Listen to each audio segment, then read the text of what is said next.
ಎಲ್ಲದರಲ್ಲೂ ಆತ್ಮಗಳಿವೆ ಅಂಥೇಳಿ. ಆಧ್ಯಾತ್ಮ ಆದಿ ದೈವಿಕದಲ್ಲಿ ಅದೊಂದು ಆತ್ಮ, ಆದಿ ಭೌತಿಕದಲ್ಲಿ ಭೌತಿಕ ದೇಹದಲ್ಲಿರುವಂತಹ ಜೀವಾತ್ಮ. ಕತ್ತಲೆ ಎಲ್ಲಿದೆ ಕೇಳಿದರೆ ಹಗಲಿನಲ್ಲಿ ನಮಗೆ ಕತ್ತಲೆ ಸ್ವರೂಪವನ್ನು ನಾವು ನೋಡ್ತಾ ಇದ್ದೇವೆ. ಅದು ಹೇಗೆ? ನಮಗೆ ಅಗೋಚರವಾಗಿರುವಂತಹ ವಿಚಾರಗಳು. ಅಗೋಚರ ಅಂತ ಹೇಳಿದರೆ ನಮ್ಮ ಕರ್ಮಕ್ಕೆ ಅಡ್ಡ ಬರುವಂಥ ವಿಚಾರಗಳು. ನಾವೇನು ಕರ್ಮವನ್ನು ಮಾಡಬೇಕು ಅಂತ ಮಾಡಿರ್ತೇವೆ. ಜ್ಯೋತಿಂಷಿ ವಿದ್ಯತೆ ಶಾಸ್ತ್ರಂ ಇತಿ ಜ್ಯೋತಿಷ್ಯ ಶಾಸ್ತ್ರ. ಒಂದು ಬೆಳಕನ್ನು ತೋರಿಸುವಂತಹ ವಿಚಾರಗಳೇ ಅಲ್ಲಿ ಆಗಿದೆ. ದೃಷ್ಟಿಯಲ್ಲಿ ಅದು ಯಾವುದೋ ರೀತಿಯಲ್ಲಿ ಋಷಿಮುನಿಗಳು ಒದಗಿಸಿಟ್ಟಂತಹ ಒಂದು ಅದ್ಭುತವಾಗಿರುವಂಥ ಪ್ರಜ್ಞೆಯ ವಿಷಯಗಳು. ಮಿತ್ರರೇ, ಎಲ್ಲರಿಗೂ ನಮಸ್ಕಾರ. ಗುರುಗಳೇ, ನನ್ನಲ್ಲಿರತಕ್ಕಂಥ ಒಂದು ಪ್ರಶ್ನೆ ಏನು ಅಂತ ಹೇಳೋದಾದರೆ, ಆಧ್ಯಾತ್ಮ, ಜ್ಯೋತಿಷ್ಯ ಹಾಗೂ ಆಧ್ಯಾತ್ಮ ಅಂತ ತಗೊಂಡಾಗ ನಾವು ಯಾವ ರೀತಿಯಲ್ಲಿ ಎರಡನ್ನೂ ಕೂಡ ಏನಾದರೂ ಸಪ್ರೇಟಾಗಿ ನಾವು ನೋಡ್ಬೋದಾ? ಆಧ್ಯಾತ್ಮದ ವಿಚಾರವಾಗಿ ಇವಾಗ ನಾವು ಏನಂತ ಹೇಳ್ತೀವಿ ಅಂತ ಹೇಳಿದ್ರೆ, ಜ್ಯೋತಿಷ್ಯದ ವಿಚಾರ ಅಂತ ತಗೊಂಡಾಗ ಗ್ರಹಗಳು, ಆ ಗ್ರಹಗಳ ಒಂದು ಪ್ರಭಾವಗಳು ಮನುಷ್ಯನ ಮೇಲೆ ಆಗ್ತದೆ. ಆದರೆ ಯಾವಾಗ ನಾವು ಆಧ್ಯಾತ್ಮ ಅಂತ ನಾವು ಬರ್ತೀವಿ, ಆಧ್ಯಾತ್ಮ ಅಥವಾ ಒಂದು ಗುರುವಿಗೆ ತುಂಬ ಹತ್ತಿರವಾಗಿ ಬಂದಾಗ ನಮಗೆ ಗ್ರಹಗಳ ಪ್ರಭಾವ ಹೇಗಿರುತ್ತೆ ಅನ್ನೋದ್ರ ಬಗ್ಗೆ ತಿಳಿಸ್ಕೊಡಿ. ನಮಃ ಶಿವಾಯ. ಗುರುವೇ ಶರಣಂ. ಉತ್ತಮವಾಗಿರುವಂಥ ಪ್ರಶ್ನೆ. ಅಲ್ಲೇ ಉತ್ತರ ಇದೆ. ನೀವು ಕೇಳಿದ ಪ್ರಶ್ನೆಯಲ್ಲೇ ಇದಕ್ಕೆ ಪರಿಪೂರ್ಣವಾದ ಉತ್ತರ ಇದೆ. ಆಧ್ಯಾತ್ಮ ಮತ್ತು ಜ್ಯೋತಿಷ್ಯ ಎನ್ನುವಂಥದ್ದು ಎರಡನ್ನೂ ಬೇರೆಯಾಗಿ ನೋಡಬೇಕಾ ನಾವು, ಅಥವಾ ಒಂದಾಗಿ ನೋಡ್ಬೋದು ಎನ್ನುವಂಥ ಒಂದು ವಿಚಾರಗಳು.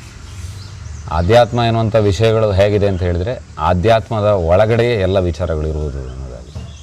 ಏನೊಂದು ಆಧ್ಯಾತ್ಮ ಇದೆ, ಆಧ್ಯಾತ್ಮ ಆದಿ ದೈವಿಕ, ಆದಿ ಭೌತಿಕ, ಮೂರು ಗುಣಗಳನ್ನು ವಿಶೇಷವಾಗಿ ಹೇಳ್ತಾನೆ, ತ್ರಿಗುಣಗಳು ಅಂತೇಳಿ. ಈ ತ್ರಿಗುಣಗಳಲ್ಲಿ ಇಂತಹ ವಿಚಾರಗಳನ್ನು ನಾವು ನೋಡಲ್ಪಡ್ಬೋದು. ಸೊ ಮಾನವನ ಶರೀರದಲ್ಲಿಯೂ ಕೂಡ ಅದೇ ರೀತಿಯಾಗಿ ಒಂದು ಕಾರಣ ಶರೀರ, ಸ್ಥೂಲ ಶರೀರ ಮತ್ತು ಸೂಕ್ಷ್ಮ ಶರೀರ ಅಂತೇಳಿ ಈ ಶರೀರವನ್ನು ತಗೊಂಡಾಗ, ಹಾಗೆ ಈ ತ್ರಿಗುಣಾತ್ಮಕ ವಿಚಾರಗಳೇನಿದೆ, ಹಾಗಾಗಿ ಜ್ಯೋತಿಷ್ಯಕ್ಕೆ ಆಧಾರ ರವಿ ಅಂತ ನಾವು ಕೇಳ್ಕೊಳ್ತೇವೆ. ಸಾಮಾನ್ಯವಾಗಿ ಹೇಳಬೇಕಾದ್ರೆ ಈ ನವಗ್ರಹಗಳಂತ ನಾವೇನು ಕರಿತೇವೆ, ನವಗ್ರಹಗಳಲ್ಲಿ ನಾವು ಯಾವುದೇ ನಮ್ಮ ಈ ಜೀವನಕ್ಕೆ ಹೊಂದಿಕೊಂಡಂತಹ ಕಾರ್ಯಗಳನ್ನು ಮಾಡಬೇಕಿದ್ರೆ, ಕೆಲಸಗಳನ್ನು ಮಾಡಬೇಕಿದ್ರೆ, ಅದು ವಿದ್ಯೆಯ ಪ್ರಾರಂಭ ಆಗಿರ್ಬೋದು, ಒಂದು ಉದ್ಯೋಗದ ಪ್ರಾರಂಭ ಆಗಿರ್ಬೋದು, ವಿವಾಹಗಳ ವಿಚಾರಗಳಾಗಿರ್ಬೋದು, ಅಥವಾ ಅನೇಕ ಇದಕ್ಕೆ ಸಂಬಂಧಪಟ್ಟಂತಹ ವಿಚಾರಗಳು, ಮಾನವನ ಉಳಿತಿಗೋಸ್ಕರ ಇರುವಂಥ ವಿಚಾರಗಳಿಗೆ ಮೊದಲನೆಯದಾಗಿ ನಾವು ಅಲ್ಲಿ ನೋಡಿದೆ ಯಾವುದು ಕೇಳಿದರೆ ಗುರುಬಲ ಇದೆಯಾ ಅಂತೇಳಿ. ಹಾಗಿರುವಾಗ ಗುರುವನ್ನು ಹೊರತುಪಡಿಸಿಕೊಂಡು ಈ ಸೃಷ್ಟಿಯಲ್ಲಿ ಯಾವುದೇ ಕೆಲಸಗಳಿಲ್ಲ, ಯಾವುದೇ ವಿಚಾರಗಳು ಇಲ್ಲ ಅಂಥೇಳಿ. ಆ ಗುರುವಿಗೆ ಹೊಂದಾಣಿಕೆ ಆಗಿರುವಂತಹ ವಿಚಾರಗಳಲ್ಲಿ ಅಲ್ವಾ, ಜುಪಿಟರ್ ಅಂತ ಕರಿತೇವೆ ನಾವು. ಹೌದು, ಪ್ಲಾನೆಟ್.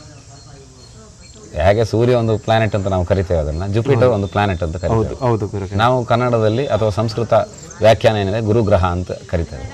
ಈ ನವಗ್ರಹರಲ್ಲಿ ಒಂದಾಗಿರುವಂತಹ ಗುರುಗ್ರಹ, ಆಗಿರುವ ಗುರುವೇ ನವಗ್ರಹರಲ್ಲಿ ಒಬ್ಬನಾಗಿ ಇರುವಾಗ ಆ ಗುರುವನ್ನು ಹೊರತುಪಡಿಸಿಕೊಂಡು ಜ್ಯೋತಿಷ್ಯವೂ ಇಲ್ಲ, ಆಧ್ಯಾತ್ಮವೂ ಇಲ್ಲ ಎಂಬುದಾಗಿ. ಆಧ್ಯಾತ್ಮಕ್ಕೆ ಮೂಲ ಕಾರಣಕರ್ತರು ಯಾರು? ಇಂತಹ ಒಂದು ಬೆಳಕನ್ನು ಚೆಲ್ಲಿದವರು ಯಾರು? ಜ್ಯೋತಿಷ್ಯವನ್ನು ಹೇಳಿಕೊಟ್ಟವರು ಒಬ್ಬರು ಗುರುಗಳೇ, ವರಾಹ ಮಿಹಿರಾಚಾರ್ಯರು. ಹೌದು, ಗುರುಗಳೇ, ಅವರೊಬ್ಬರು ಗುರುಗಳೇ. ಹಾಗಾಗಿ ಅವರು ಆಧ್ಯಾತ್ಮ ದೃಷ್ಟಿಯಿಂದಲೇ ಅದನ್ನು ಸೃಷ್ಟಿಸಲ್ಪಟ್ಟಿದ್ದಾರೆ, ಅಥವಾ ಅವರು ನೋಡಿದ ಸತ್ಯವನ್ನು ಜಗತ್ತಿಗೆ ಕೊಟ್ಟಿದ್ದಾರೆ, ತಿಳಿಸಿಕೊಟ್ಟಿದ್ದಾರೆ. ಬೃಹತ್ ಜಾತಕ ಎನ್ನುವಂಥ ವಿಚಾರಗಳನ್ನು. ಅದೇ ರೀತಿಯಾಗಿ ಒಂದು ಸದ್ಗುರುಗಳು, ಅನೇಕ ಹೆಸರುಗಳನ್ನು ಹೇಳ್ತೇವೆ. ಯೋಗಿಗಳು ಅಂತೇವೆ, ಪವಾಡ ಪುರುಷರು ಅಂತ ಕರೀತಾರೆ ಅವ್ರನ್ನ, ಸತ್ಪುರುಷರು ಅಂತ ಕರೀತಾರೆ, ಸಾಧುಗಳು ಅಂತ ಹೇಳ್ತೇವೆ, ಅವಧೂತರು ಅಂತ ಹೇಳ್ತೇವೆ. ಹಾಗೆ ಅನೇಕ ರೀತಿಯಾಗಿರುವಂತಹ ವಿಚಾರಗಳನ್ನು ಒಂದು ನಾವು ಸತ್ಯದ ಗುರುವಿನಲ್ಲಿ ನೋಡ್ತೇವೆ ಇವತ್ತಿನ ದಿವಸಗಳಲ್ಲಿ.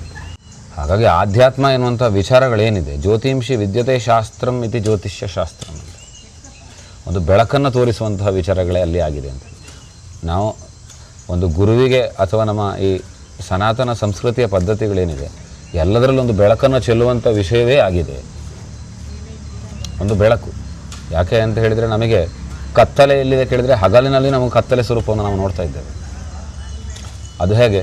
ನಮಗೆ ಅಗೋಚರವಾಗಿರುವಂತಹ ವಿಚಾರಗಳು.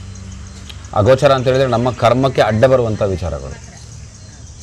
ನಾವೇನು ಕರ್ಮವನ್ನು ಮಾಡಬೇಕು ಅಂತ ಮಾಡಿರ್ತೇವೆ ಅದರಲ್ಲಿ ಎರಡು ದ್ವಂದ್ವ ರೀತಿಯಲ್ಲೇ ಮನುಷ್ಯನು ಒಂದು ಕರ್ಮವನ್ನು ಮಾಡಲಿಕ್ಕೆ ಅಣಿಯಾಗ್ತಾನೆ, ಪ್ರಾರಂಭಿಸ್ತಾನೆ.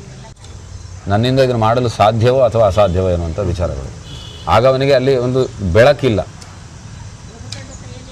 ಬೆಳಕಡ್ಡ ಇದೆ ಆ ವ್ಯಕ್ತಿಗೆ. ಆ ಕರ್ಮ ದುರಿತಗಳಿಂದಾಗಿ, ಕರ್ಮ ಸಂಬಂಧದಿಂದಾಗಿ ಅವನಿಗೆ ಆ ಬೆಳಕೆನ್ನುವಂಥದ್ದು ಗೋಚರ ಆಗ್ತಾ ಇಲ್ಲ. ಯಾಕೆ?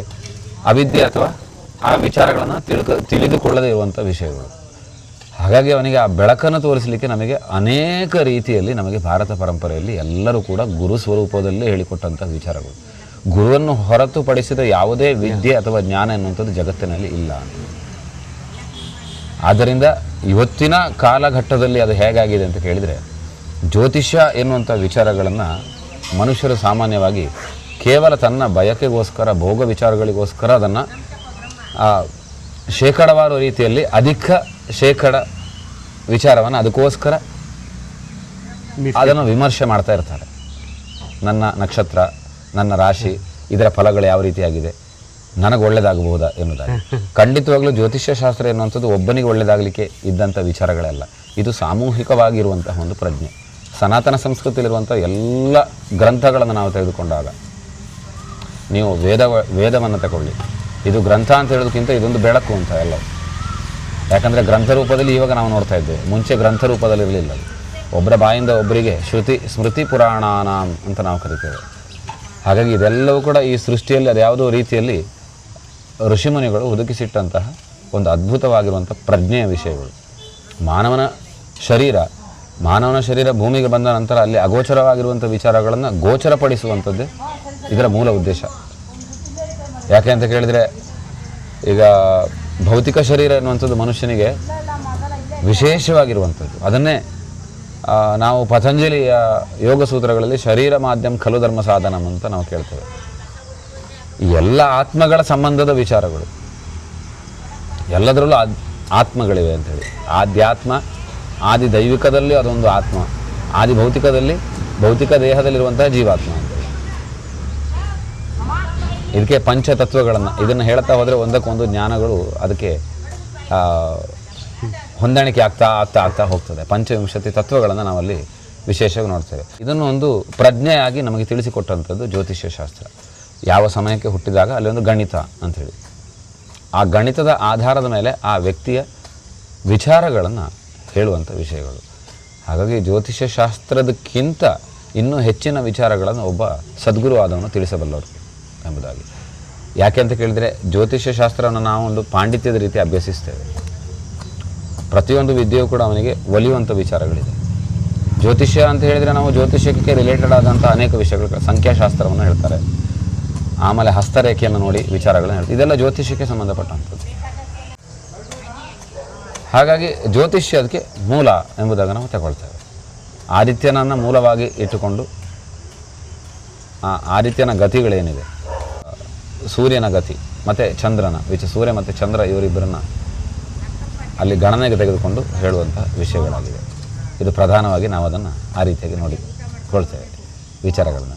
ಇದು ಎರಡು ಇದ್ದರೂ ಕೂಡ ಅಲ್ಲಿ ಗುರುವಿನ ದೃಷ್ಟಿ ಎಷ್ಟಿದೆ ಅನ್ನುವಂಥದ್ದೇ ಅತಿ ಮಹತ್ವವಾಗಿರುವಂಥ ವಿಚಾರಗಳು. ಯಾಕೆ ಅಂತ ಕೇಳಿದರೆ, ಒಂದು ಗ್ರಹ ಅಂತೇಳಿ ನಾವು ಅಲ್ಲಿ ತೆಗೆದುಕೊಂಡಾಗ, ಅಥವಾ ಒಂದು ಗುರು ಅಂಥೇಳಿ ನಾವು ಸೃಷ್ಟಿಯಲ್ಲಿ ತೆಗೆದುಕೊಂಡಾಗ, ಯಾವುದೇ ಗುರುವನ್ನು ನೀವು ತೆಗೆದುಕೊಳ್ಳಿ, ನಮ್ಮ ಕಣ್ಣಿಗೆ ಕಾಣುವಂತಹ ಪರಂಪರೆಯ ಗುರುಗಳನ್ನು, ಹಿಂದಿನ ಗುರುಗಳು ಅನೇಕರಿದ್ದಾರೆ.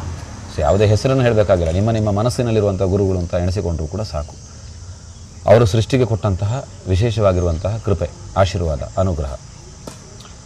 ಒಂದು ವ್ಯಕ್ತಿಗತವಾಗಿಯೂ ಒಂದು ಚಿಂತನೆಯನ್ನು ಮಾಡಬೇಕಿದ್ರೆ, ಶುಭ ಮತ್ತು ಅಶುಭ ವಿಷಯಗಳನ್ನು ತೆಗೆದುಕೊಂಡಾಗ ಭೌತಿಕವಾಗಿ ಮಾನವನ ಎದುರಿಸುವಂತಹ ಸಾಮಾನ್ಯವಾದ 3 ಕ್ರಿಯೆಗಳು ಅಲ್ಲಿ ಮತ್ತು ಪುನಃ ಅದನ್ನು ಲಲಿತಾ ಸಹಸ್ರನಾಮದಲ್ಲಿ ವಿಶೇಷವಾಗಿ ಇಚ್ಛಾಶಕ್ತಿರ, ಜ್ಞಾನಶಕ್ತಿರ, ಕ್ರಿಯಾಶಕ್ತಿ ಸ್ವರೂಪಿಣಿ.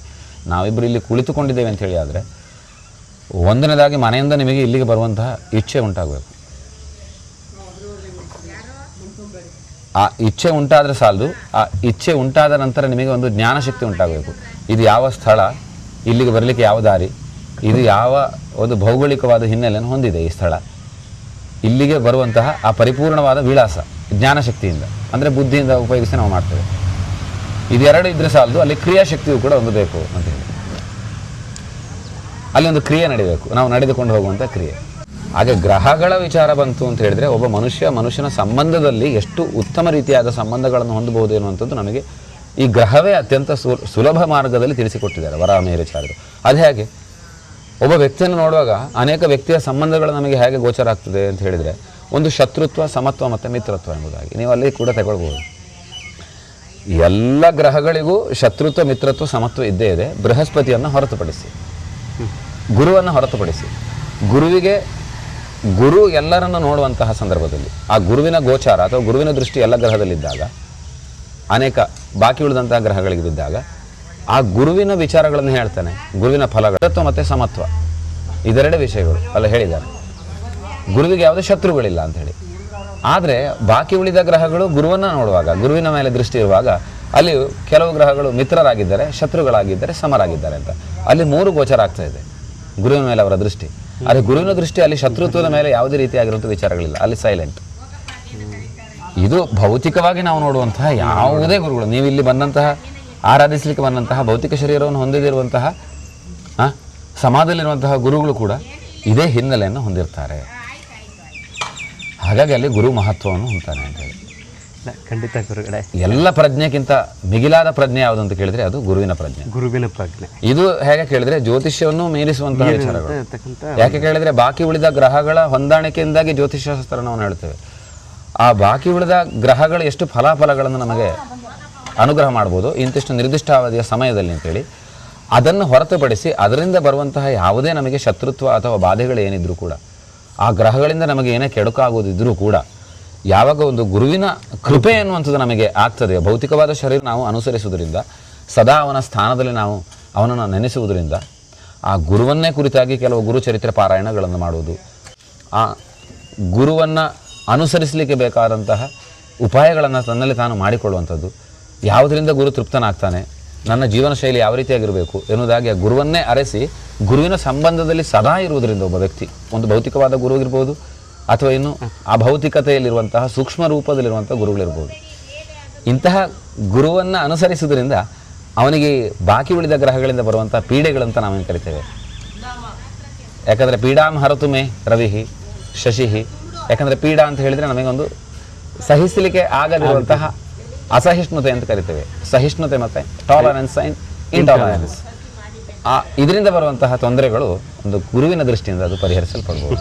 ಹಾಗಾಗಿ ಭೌತಿಕವಾದ ಗುರು ನಾವು ದೇಹದಲ್ಲಿ ನೋಡುವಾಗ ಅವನು ಬೇರೆ ಅಲ್ಲ, ಅಭೌತಿಕ ರೀತಿಯಿಂದ ಇರತಕ್ಕಂತಹ ಕಣ್ಣಿಗೆ ಗೋಚರ ಆಗದಿರತಕ್ಕಂಥ ಗುರುಗ್ರಹ ಅಂತ ನಾವೇನು ಕರಿತೇವೆ, ಇದು ಬೇರೆ ಅಲ್ಲ. ಯಾಕೆ ಬ್ರಹ್ಮಾಂಡವನ್ನೇ ವ್ಯಾಪಿಸಿರುವಂತಹ ವಿಶೇಷವಾದ ಸೂಕ್ಷ್ಮವಾದ ಶಕ್ತಿ ಅದು ಗುರುಶಕ್ತಿ ಅಂತ ಹೇಳಿದರೆ.